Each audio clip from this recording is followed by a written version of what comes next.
Hello, everyone. Thank you for tuning in. We have a phenomenal guest today, Dr. Josh Henk.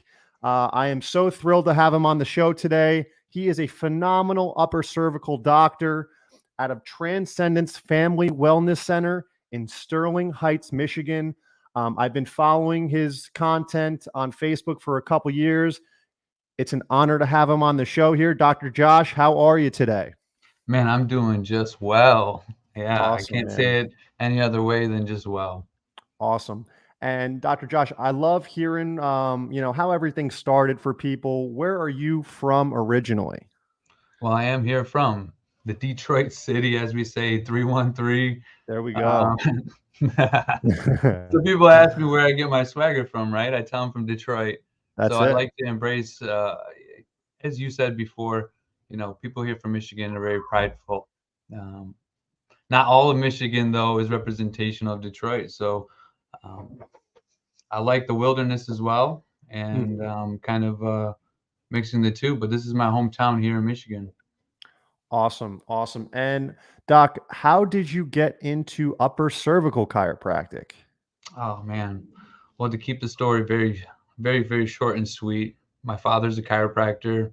He comes from a different country, and I grew up in a culture that you grew up either an engineer or a doctor. So my Mm. father always had high hopes for me, and I'm a lover of the arts. In my office, I have a lot of my artwork, and I went to art school for quite some time, and behind my dad's back, and right, and my dad was a chiropractor, and luckily chiropractic school eventually took all my art credits, right? Hmm. But I discovered something. And there was a class that we had in school where they taught us about the arts, and they asked us who created the art, and then they asked us why. And there was always that one creator of a piece of art, a Rembrandt, a Da Vinci, some sort of Vericella, some sort of art. But when we asked the question, why, what did this piece of art mean? There was this huge, interpretation. Everybody had a different answer. And as I got through art school, I found myself loving art as a passion more than a career. And so I decided to rekindle my relationship with my father by starting with going to chiropractic school. So I sort of followed in those footsteps to a point where I found myself wondering if I was just doing this for my father. And Hmm. so I wanted to quit halfway through chiropractic school because Logan College of Chiropractic is where I hail from, and there wasn't very much philosophy. There was a Hmm. lot of science, which was very great for this medical driven mind, but I was missing that extra something, as they say. I threw a big party, and I was gonna quit chiropractic school. I was done. I Ready. really You're was ready to done. quit. Yep. Yeah, dude, I was cashed out. Number one, we don't get the respect that medical doctors do. Okay, we don't get paid as much. Okay, right? We're portrayed on any sitcom as a quack. Okay, Hmm. right? So this was all this superficial level thing. We're just treating pain. If someone has cancer, if someone has some sort of disease, do not take care of it. Refer it out. So my roommate, he's cleaning up after this party, and he falls. Somehow he sees Dr. Eddie Weller. You know Dr. Eddie Okay. Weller, Kevin? Yeah. Okay. Other guest on the, we've had him on the podcast before. Yeah, yeah, he's awesome, right? I would consider him my OG mentor, right? The man who learned from the man who learned from the man, that kind of thing, Hmm. right? So he goes, "Hey, buddy, are you from Logan?" He's like, "Yeah, I'm just cleaning up." He was at Walmart, right? And he said, "Come on in. I'm having a philosophy night on Thursday nights. Come on in." And he's like, "All right." So he comes home and tells me about running into this doctor. And he goes, "Josh, I know you're quitting chiropractic school, but you got to come to this philosophy night." It was like divine intervention. And I'm like, Hmm. "Man, I'm out." And he's like, Yeah. "This doctor's banned off of campus." And I'm like, "What do you mean?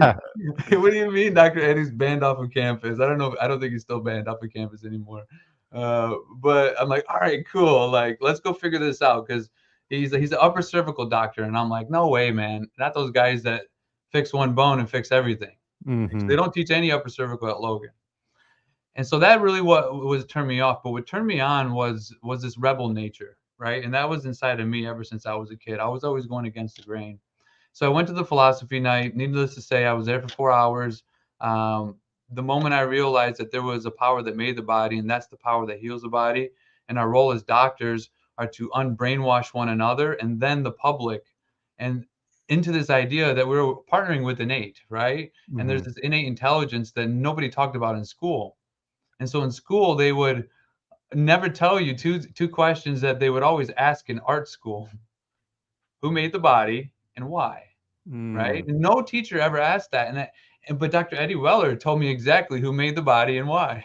Yeah, Right? probably one of the first things he started off with. Boom, right? And I'm like, how come they didn't start off with that in chiropractic school? Is just, Yeah. hey guys, the power that made the body heals the body. Now, how come it's not healing? Because Mm. something's getting in the way, right? What's the biggest thing that can get in the way? Well, let's start from the mind and body. The top bone, right? Mhm. You can have all the goods in your office, but if the front door is locked, nothing's getting in. It's a simple analogy. Nothing's getting out either. Agreed. So that's where my journey began. It began from me kind of running away to wanting to build a relationship to my father, who is not an upper cervical doctor. Fast forward even further, and the real revelation I had with upper cervical chiropractic, aside from seeing the infinite wealth potential, because most of the professionals in upper cervical are doing very well in their profession, in specifying. Why wouldn't you be? We get a lot of respect in chiropractic, far more Mhm. than the average chiropractor and far more than the medical doctors that are out there. So I got that respect that I thought I was never going to get. And then it's opened me up to helping people of all different types of diseases and disorders. I knew all of that potential, but the one thing I never thought I could do that it does for me, and it's the reason why I continue to do it, is because I started working with my father and we had a rocky relationship. And as I started to work with him, he started asking me if I could teach him the principle. So I started teaching him the principle, and my father felt lost in his life, and he said, "Josh, for the first time, when you shared this principle with me, I saw a future for myself. You see, this principle is able to create a vision, a future for people, right?" Mhm. And it brought my father and I closer together. And I said to myself, beyond anything else, if it can bring my father and I closer together, well, why can't it help people with cancer, diseases, or disorders? And that what's really gave me the fire is because as a student, I had no proof of the money that could come my way or the respect that could come my way in upper cervical or the opportunities to heal disorders that I was told I never could. All I had in front of me was that my relationship with my father was improved tenfold. And if it could do Yeah. that, it could do so much more. And it does that for so many people in my office. And that's why I continue to do chiropractic care, and the upper cervical in specific, and all the integrated care that we offer here at the Wellness Center. That was going to be one of my questions. How did your father respond to you wanting to be an upper cervical chiropractor? But it seemed like it was the most amazing transition, because you know how that can go in our profession when somebody says there's an upper cervical chiropractor. They might not agree with the other type of chiropractic as well. Yeah. Yeah. And that actually was difficult because we ran our practice, my wife and I, Dr. Henk, we met in chiropractic school. She sat next to me in that philosophy night. So she No had her way. evolution along with me, right? Very cool. So I feel really blessed to be able to have someone on that exact same path. And we actually moved here to help my father transition to an upper cervical principle based cash based practice, and not practice, mastery, because I don't like to call it practice. Sorry, it's a mastery of a principle, because we already know it works. Uh, and we don't do it in private, we do it in public, right? So this is public mastery, not private practice, right? I'm in a public mastery, so are you. I tried to convert my father's to a cash-based upper cervical practice, and it's very difficult to do that, right? So it's possible, but it's very difficult. And again, a relationship came into check many times over and over. And family businesses may work in some cases. I think principles need to align. At the end of the day, I received something even more in my heart that led me to separate from my father. And he still does upper cervical. He does Titron. He, of course, does some full spine. So I would say he's, in some cases, just more straight um, than any. But I received this concept that holding is healing as everybody else has, right? Which gave me the revelation that the adjustment is not what we need to be fighting about or trying to master. We've done that for the last 100 years in chiropractic.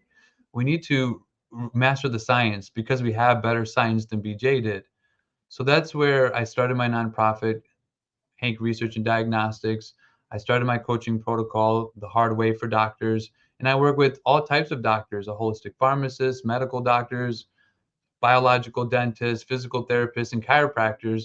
And we actually unite on this scientific philosophy. Subluxation, all of that fits in. But if the person has anemia, they cannot carry oxygen. The nervous system, the brain stem is not going to hold. If someone's going home to a relationship, that's interfering. So beyond the adjustment is holding, and we need to move on to holding. So that's why I brought on all these diagnostics to help me to see what was interfering. And just as BJ was surprised, that's why he wasn't surprised actually. He created this whole system. He had medical team of medical doctors. He had a gym with his name on the ground, a rehab facility. To do what? Not to replace the adjustment, but to hold the adjustment. So Mm-hmm. I graduated and teached my students, so to speak, my mentors as well. It's just this is where sometimes my mentorships we clash because it's this old way of thinking that needs to be that way. But we need to move on to better science and integrate with other practitioners that could help our clients not heal but hold. Right? The body doesn't need help, just no interference. Mm-hmm. Right? And so this is where the Transcendence Family Wellness Center came into about. It's not a chiropractic center, right? I actually teach not to put chiropractic in your office, but that may be a matter of opinion. I have a lot of reasons why, right? Mm-hmm. And why don't I put anything about health? And so to actually put why you do what you do and what you do in your statement, we Mm-hmm. transcend families to a Absolutely. state of wellness, right? In their center. And the center of wellness is right here. So we talk about whether it's a nutrition plan, a psychological idea that we're trying to break through, an adjustment, an exercise. We're all trying to get the brain stem to be free of interference, right? Right. I don't have to be the one to do all of those things, though. Mm-hmm. I just got to get our clients to see that bigger picture. Uh, so I'm all Awesome. about holding. Our wellness center is all about holding, as every doctor right now should be about holding. We're good at. We can't take the. It is going to take a thousand years to get 100% mastery of the exact adjustment. We're at 90%. That's okay. Yeah. 1,000 more years, Yeah. but we are so immature in our science. Um, that's why I brought on thermal imaging. I'm probably one of the only doctors in America that have a strict protocol for analyzing the delta T temperatures and referencing them with research and as well as structural changes in the spine to see subluxation and then if it's actually healing over time. There are other doctors that are using it for full spine, that are using it very casually, but I've actually created a course where you can learn how to use thermal imaging and get the proper thermal imaging camera and actually track disorders and diseases like Bell's palsy, for example, or screen your clients for stroke Mm-hmm. as an example, or just to see where that subluxation is. And you actually be able to see it with your own eyes and not just a paraspinal, which is just seeing the nerves exit the spine. We want to see if they're actually getting to their destination, which would be the organs, which could also be the whole body. Doc, does the thermal imaging you use necessarily correlate with a side of a misalignment? How does that work? Well, that's a great question because sometimes we have this belief system that there is a direct relationship that, let's say there's a left wedge slip, is going to create thermal imbalance on the opposite side.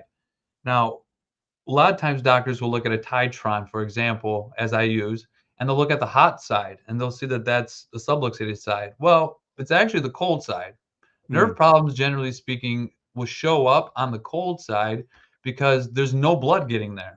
So the hot mhm. side is actually, Is thriving. yeah, it's thriving, right? It's overworking. There's more blood supply. That's the detour that the blood is taking because it's blocked, That right? makes So sense. usually, you could say that the hot side is the wedge. It's moved towards that side.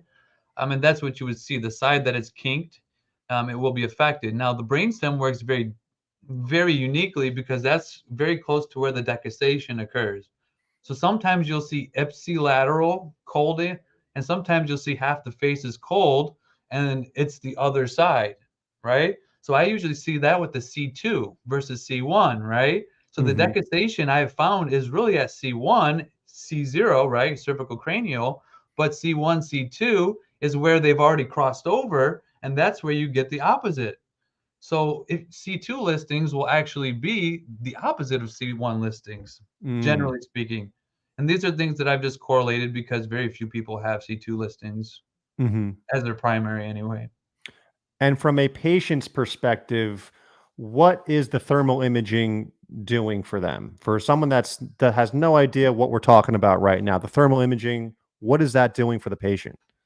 Well, simply speaking, it gives them a visual. They actually see their face, right?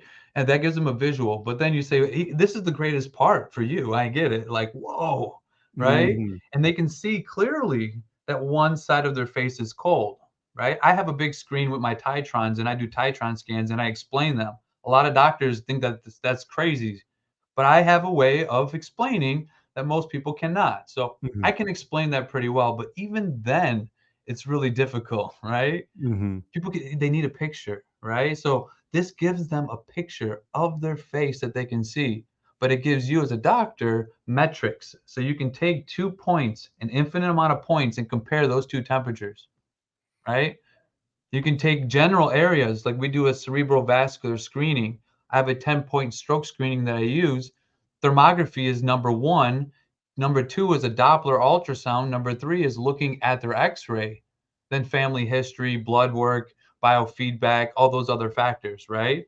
But thermography, if there's a circle, you take two circles on the forehead and one side is colder, that means there's no blood getting there.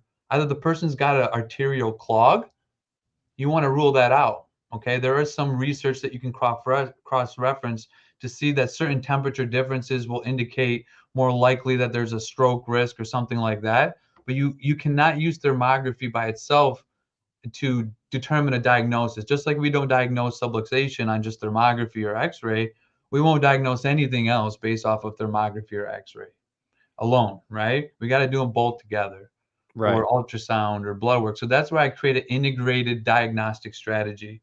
And then what you want to do with it is up to you. If you want to be a straight chiropractor, do lab work. Yeah. Prove that it's changing the blood chemistry. And But how often do you not Titron scan? How often do you do the thermography scan to see changes? Is it after an adjustment, months later, weeks later? How does that work? so I've done it at before and after enough adjustments to know that the change happens right away, right? Wow, really Blood cool. supply, nerve supply, that'll improve right away. Sometimes completely back to normal, oftentimes in an appreciable amount. Just as a Titron, you would expect a Titron response to occur, which is incredible. But then what you'll see over time is it gets quite tedious to do them on everybody before and after, especially if you're running a high volume based office. I'm not saying it can't be done, but this is why I'm not for high volume. I'm for high value and high quality, right? So my exam workup is $1,200 just to Mhm, do my chiropractic workup. I'm probably mhm, one of the only doctors in the industry that has that for their day mhm, one, day two, day three process, right? And then my tier two workup with lab work and biofeedback is actually $2,400, mhm, right? And it's a 5-day analysis. But you got to measure twice, cut once, right? So when mhm, you're looking at that, you got to make sure that your exam is twice as important than your care. So how much is your care plan? Your exam should be twice as much. mhm. All right. And how does that tie into the wellness center? So it's like you said, it's not just chiropractic. People are going to see you to get their upper neck put back in place. But what does the big picture look like at the wellness center? Do these people only see you? Do they see a team of people in the Yeah. beginning? How does that work? That's a great question too. Well, when someone comes in, we basically qualify them. We see where they're at. Okay. I sit down with them. I give them options. If they really want to do chiropractic care only, then we'll just talk to them about that initial workup. And I could take the thermography off and make it cheaper. I'll do it for $500, but I won't do the thermal image. I'm trying to set a value standard in the chiropractic industry. $700 should be the cost. Maybe $500, but I charge 700 to be above the standard. So then when I teach you, you're going to charge $500 if you're going to add the thermal. If not, then you just say, okay, my workup's not 1,000, it's 500, Hmm. but I'll take the thermal off, right? So if it's not a high level of case, or if it's just about money and you don't need it, then you don't do it, Mhm. right? Uh, Most of the time, your idea is, look, not to see is to guess. The more we know, the better we can work with you. So I don't know what to do with your body. Let's do more testing. And that's the only thing both parties can agree on is we don't know what's going on, but testing needs to be done so that we know what to do. And so oftentimes about 80% of my clients will do that tier two workup, do the blood work, do the analysis and all that. That's all done through me. I'm the portal of entry. Okay. From there, I'm able to see the big picture, right? I'm just looking at where's the brainstem missing its vital nutrition, where's the interference, where's the subluxation, where's the psychological abruption, right? I'm meeting with this person throughout the process. I may have an associate take the x-rays, do the x-ray report. I may have somebody else, my wife, she's doing the thermography, but I'm doing the report. I have my staff put in the blood work into a specific program that gives me 70-page report, right? And I just read the report off and I tie it into how it's interfering with their body's ability to hold the alignment. But even further is that what's interfering with the alignment holding is your lifestyle. So it's beyond the subluxation is not the cause, it's the victim. A lot of chiros thinks it's the problem. No, if you're stopping at subluxation, that's you're not getting them to the finish line. You need to stop. You need to just keep going to withholding. Mhm. That's getting into the rest of their life. And I know that I don't know it all. So, and I don't want to know it all. I just want to be able to knock on the door of my medical doctor and say, hey, I got someone on medications. They want to do this whole body health plan. Can you give me a 1-page report on what you would do? So I take all this data and I give it to my team. Yeah. And they give me some ideas on what I should do. And then I present to the client, right? I say, hey, this is what my team says that we should do from the 150 pages of integrated diagnostics that we have. We're going to Mhm. start from the top down, right? So Mhm. that's, of course, you're going to get your head on straight. If your neck keeps going off alignment, that's going to be an indicator that everything else in your body is out of alignment. So yeah, we need to cleanse your gut. We need to cleanse your liver. We need to do some fasting, pull some heavy metals, get your hormones in balance, but only because your blood work validates that.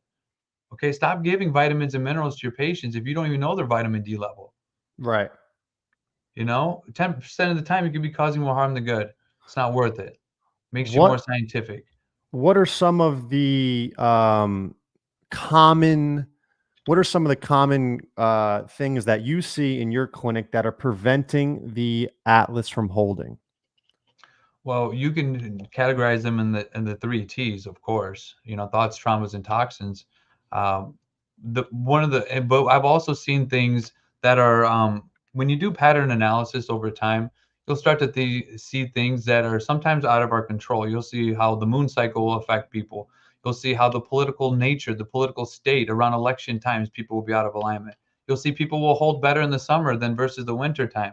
These are all valuable things that you can discover as a scientist. Okay, you're a scientist. That's what you are. Don't let that go. But you're also a creationist too. You're salutagenist, right? And so you just want to respect life. So just observing the thermal scan and how people's nervous systems are behaving during different times of the year. My advanced paraspinal thermography course goes into me showing you a case of someone who's been with me, let's say 6 years. In the first 3 years, we see that every February and March that they're out of alignment, and then October, right? And so the first 3 years, we see that as a ritual, right? But they hold better in other months. So what is happening in those months? So then I talk to the family and they're like, well, we have 8 birthdays in February and March, and we have 4 birthdays and a couple like kids are graduating. We got a lot of parties. And Mhm. I'm like, okay, so what is it about these situations that stress you out the most? And they'll say, well, we're doing all the work and we don't get to enjoy the parties. And I said, Mm. oh, that's where the stress is coming from. That's why you're really out of alignment. So hire a party planner, hire a Mhm. caterer, tell Mhm. somebody to put up the tents and just walk around and just have fun with your family and enjoy all the parties that you're doing. So the next year, that's exactly what they did. And guess what? They're holding. The subluxation was somewhere else, Right. right? And too many chiropractors have not gotten the big idea yet, Yeah. right? And that's where BJ, he said the absent adjustment. I don't have to touch people with my word. I can make the adjustment. So they talked about over the telephone, I could send through the waves. Mm. He wasn't just bzzz. At the time, the radio was the psychological waves, right? Yep. That he could send through his voice. He would talk to you. The chiropractor can't break through because the chiropractor couldn't find out why you weren't holding. It wasn't Right. about the adjustment. Dr. Palmer knew that. The adjustment wasn't the entity. It was the holding. And so he would Yeah. talk to them on the phone. He would get down to the bottom of the major thing, and 80% of the time, it's in their mind. Yeah. 10% of the time, it's a trauma. Then you got repetitive, small things are large, right? Small traumas. I'll tell you right now, most of the time, it's not physical trauma at all. They go to the dentist, they drive over 6 hours. Those are things that will throw them out of alignment, right? Going on vacation, almost 100% of the time, I don't care if you climb Mount Kilimanjaro, you're going to come back in perfect alignment. Hmm. Right? The only time you Absolutely. come back on vacation out of alignment is someone robs you or steals from you, or you had a really emotionally drained time, and then that emotional card trumps things. Then you got the toxic stress, my friend. So the toxic stress is huge now, and it wasn't so big in BJ's time. The foods that we're eating, the water that we're drinking, the air that we're breathing, the sunshine that we're not getting. There's so many things that our nervous system requires because our nervous system is a processor of information. So we need to give our nervous system all the information it needs in order to function, right? And so, Agreed. yeah, it's 80% of the time it's emotional though.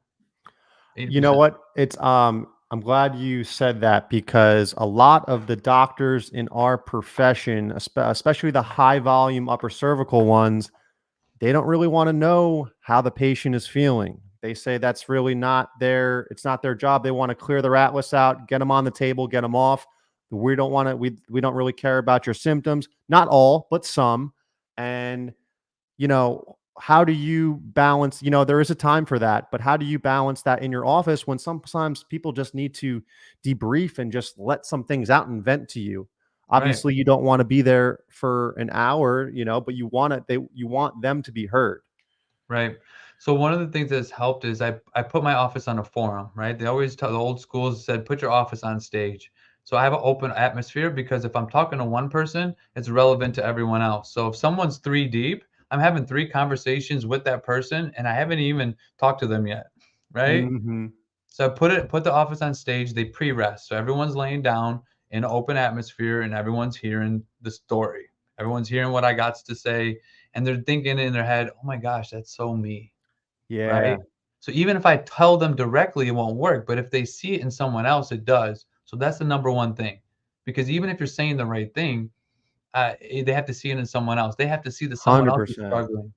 And so that's the number one key that I say is you have to see someone else's struggle to break through because it's the old joke that, your husband doesn't listen to his wife until he sees it himself, and Yeah. then she jokes, "So I told you that months ago." It's Yeah. like that's how everyone is. They gotta see it themselves, but other people can help others. So social proof, right? Yeah. Uh, so I think that's one of the biggest ones. Another way is you have to separate your care. So I have three exam strategies which dictate which programs I do.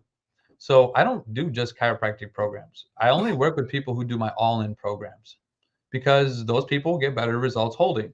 Their Mhm. Titron scans hold longer than not. So why wouldn't I? If the entity is holding, then why wouldn't I? And then that's why I've just put my clients up. Let's show you the holding processes and what I've had to do to get people to hold. And the stories I hear of people holding, years, great. I get that a lot. Months, great. But just in my own office, we're not comparing outside offices and who's better because that's not what it's about. I mean, we all uniquely see in a demographic that may be stressed or less or more stressed than others. But what I've seen in my own clients, those who just get their head on straight and go about life, and we do the best we can just chit chatting, and those that do higher levels of testing get to know more about their body, find out where more interferences are in their body, in the emotional, physical, and chemical areas. They start giving themselves iron. They start eating more plant based, less refined foods. They start cleaning their air. They get more sunshine. They detox chemicals out of the liver. They forgive their husband or their wife or their mom or dad, right? They start making these changes through this whole body health plan that I develop uniquely by each person, right? So that's huge. Each person's different. All of a sudden, they're holding better. They're healing better. People are losing weight. Docs, if you can get them to all my people on the tier two are losing 30 pounds, in 8 weeks. And people scoff at me. Come on, that's not chiropractic. I never said it is. They come here, they get the best damn version of chiropractic, but I have a master's in nutrition too. So Yeah. I'm going to use that. I'm not going to abuse it, but I care about innate having the best opportunity it has to heal the body. That's what we should learn as chiropractors. That yes, I believe in the tool belt analogy, but not that you need all these different necessary techniques to adjust. That's just like forget it. The other tools that you need are your team, right? Mhm. So you need to move from an associate-based practice to a team-based, to a Mhm. mission-based, right? And so these are theologies that are set forth and are out there. Dr. Dean DePice, he talks about bringing people from a an associate driven to a team driven to a mission driven practice, right? Like what's your vision and your mission? So transcendence is moving towards the island theory. We're gonna Mhm. have a bunch of land, and people are just gonna come and hang out with Dr. Josh on this land because that's where you're gonna get the best opportunity to heal. I'll have all my micro centers everywhere else. I'll have my mega centers everywhere else, but you're gonna fly in, you're going to eat, drink, be merry with me. You're going to rough the land. You're going to get your head on straight. You're going to get checked 3 times a day. You're going to live with me. Mhm. And we're going to do everything that I know. And I'm going to have a complete team, right? And that's what we'll do. We'll transcend people truly to a level of awareness that they can choose what they want to do, right? But when you got an eyesight here, you only see this far. When you got an eyesight here, you see that far. And I want people Agreed. to see more than that. You're partnering with people on their vision. So, Love that, Doc. And Doc, at the end of each show, I like to ask all my guests, what is one piece of advice that has resonated with you over the years that you would like to gift the audience? Could be absolutely anything. yeah, that's easy. Do more for the service than you charge, and you will soon be paid more than the service that you do. Okay? Over provide and care for and value. Go to the largest ends. Give. Be so lenient in your fee structures that you possibly can. Go cash based because it allows you to do that. Be the most unbiased doctor. Okay. I saw people the last 2 days in my office barefoot. Why? Mhm. Because when I walked in, I had wet shoes and I had shoes in the office, but the office was so busy that I decided to just take care of people first, right? Mhm. Then put shoes on. And everybody loved it. Mhm. Okay? So you wear a t-shirt, be you, be the most comfortable version of you, right? And that's authenticity at its finest, right? Be authentic, and that's the best gift that you can get. That's the value that you can give. If you want to tell somebody what to eat, tell them what to eat. If you don't call a chiropractic, if you want to, send them to a massage therapist, do that, right? If you want to tell them an exercise, do that, okay? Get them to hold, their body will heal. Be authentic. Holding is healing, man. It's just authenticity is probably one of the most important. I Um, love that. I love that. And Doc, one more time for everybody. What is the name of your practice? Where can people find you online and social media? oh yeah, you can hit me up on Facebook is where I'm usually hanging out. I know everybody's got their opinions on social media, but I'm mostly on Facebook, putting all my stuff out there. You can just look up a couple things. You can look up Henk Research and Diagnostics. You can look up Transcendence Family Wellness Center, right? And you can just hit me up at Dr. Josh Henk is my personal. DM me if you have any questions. Um, I only work 2.5 days a week, so my life is just to be of service to everyone else and just to have fun and spread that light. Awesome, Doc. Doc, thank you so much for coming on. I really enjoyed this episode. Would love to have you back on anytime, man. Yeah, well, thanks for having me, Kevin, and maybe next time we'll talk more about you, huh? Absolutely. Let's do it.